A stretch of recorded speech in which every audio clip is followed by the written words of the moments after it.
Alright, this is the explanation for the pink sequence.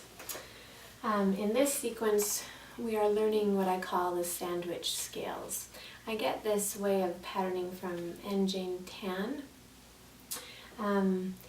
The reason why I use this is because if we memorize fingerings hands separately, then when we put our scales together, we're thinking of two different things at the same time, or we have to wait till a student is so proficient that it's just in their muscle memory, they don't have to think of the fingering before they can get to speed. So we're trying to give you a pattern that you can think of with your hands together. So if you have always been taught hands separate fingering, this might be different. It might take some time. If you're new, it'll be really easy, and I think it's much quicker than the other way of thinking of fingering in scales. So we've been doing our scales, splitting them up between two hands, doing one octave with two hands, no thumbs. And then we slowly then combined those, and in the mirror image scales in the purple sequence, we now had a complete octave with one hand and then playing them together. Same thing in the pink sequence. It's the keys of C, G, D, A, and E. The reason why we've chosen all those is because they all have the same fingering. And even though C major scale is typically taught first, the fingering for that scale is more difficult. That's why we first learned the mirror image scales, which have an easier pattern. So these sandwich scales, I start in the middle of the scale. So let me explain. Here's a C major scale, C, D, E, F, G, A, B, C. And there's a pattern that happens between our hands when we play hands together. When we get to the E, our threes are both playing in both hands. And I'm going to call this the bread of our sandwich. Okay, then after the threes, we have our peanut butter and jelly, or ham and cheese, whatever you'd like. It's our 1 and our 2, they're alternating. Okay, so they're not perfectly lining up together, they're alternating. So we have 3 on E, and then the right hand crosses under 1 and 2. And then on the other side of that, we have our other piece of bread with our 3s lining up. So when I first teach these scales, and when you're first learning them, what's really helpful is to take that sandwich that's in the middle of the scale and drill it as a keyboard drill. So you would start at the lowest E of the piano with 3s in both hands, then do your peanut butter jelly with the 1s and 2s, and then the bread of 3. Jump up to the next E and keep going.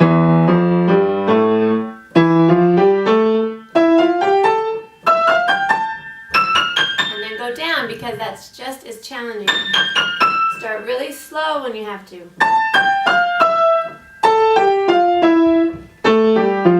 And so forth. That's a drill you can begin with when you're learning this sequence. Don't even try the full scale until you've done that. Then, when that has become easy, you can go up quickly, up and down the keyboard. Then we're just coming and we're just doing one scale in this, one octave in this level of the pink sequence, or level 8. And all there is left is laying down the other fingers, really. So if you're starting with a 5 and a 1 on C's, you just play what falls naturally.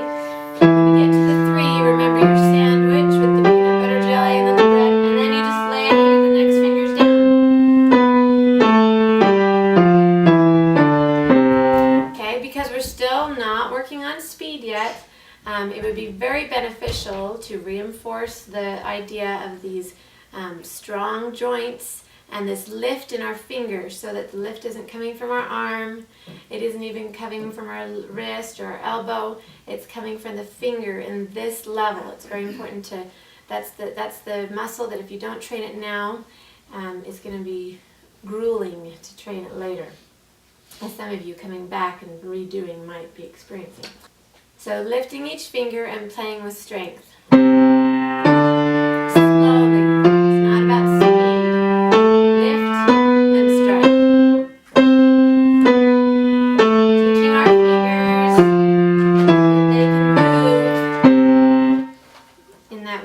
Plane and with curve, not straight, and without collapsing. So that's a challenge, and hopefully by this point, at this level, you're close to mastering that skill, because soon we will be working on speed, and you'll have to have that cement hardened, that foundation laid, or it'll all crumble. Okay, so it's the same with A. Here's our 3, then our 2 and our 1 rotate, and then our 3, and then we just lay it down. It's the same with E. 3, 2 and 1, 3. And you can even tell yourself while you're doing it, bread, peanut butter jelly, bread, if that helps you. Okay, then going into the second step in our sequence is, now we're just going to do a 1-chord arpeggiated inversions. I start with the arpeggiated, not the blocked, because it's easier for students that are beginning to arpeggiate these. There's a fingering coordination that takes place when we put hands together. So start hands separate and start with the arpeggiated, because we're trying to build in small baby steps.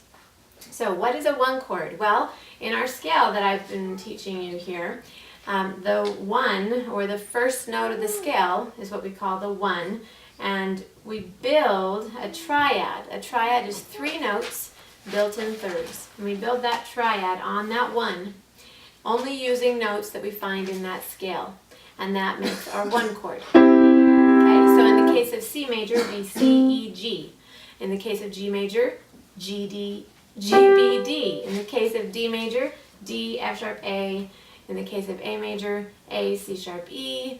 In the case of E major, E, G sharp, B. And I think I've covered all of them for you there. So there's your little cheat sheet. Okay, so in the right hand, here's the fingering. I'll do E major. 1, 3, 5, and then we squish. And it's going to feel weird to put your 1 on a black key, but you want to get used to that eventually. And then a 1, 2, 5, 1, 3, 5, and then back 1, 3, 5 to our root position. So we call these different inversions the root position, okay, or that first inversion where we have the 1, 2, 5. Okay, that's the first inversion. And then the next is second inversion, and then back up to root. So what we're doing is, it's like we're taking a shirt and we're just turning it inside out or flipping it around. It's the same shirt, meaning we don't change the notes. We're always going to have E, G sharp, B.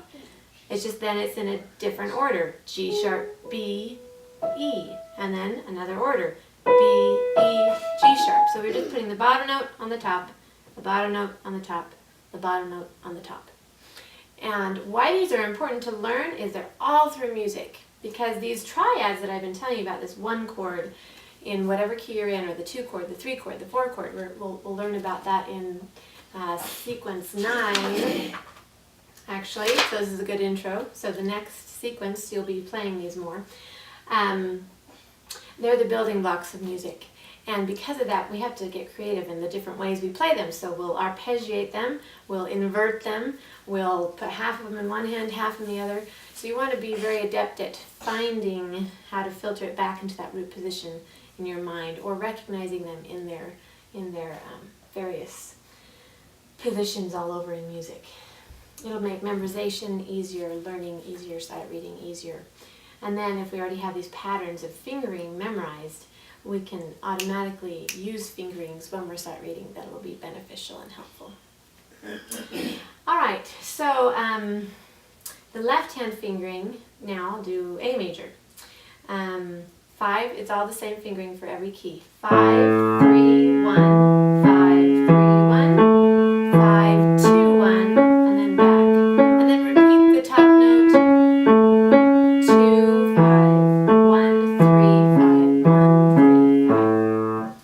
All right, the advanced fingering arpeggios is the next thing. So we've had arpeggios where we've been crossing the hands. Now, actually, we've had it in the purple sequence, so you already know how to do it. There's no strange fingering with these guys. Pretty easy. 1, 2, 3, 5, 3, 2, 1. That's the same for all of those keys, C, G, D, A, and E. In the left hand, it's a little different though. We have for C and G, the fingering is 5, 4, 2, 1, 2, 4, 5. Same for G. Then D, A,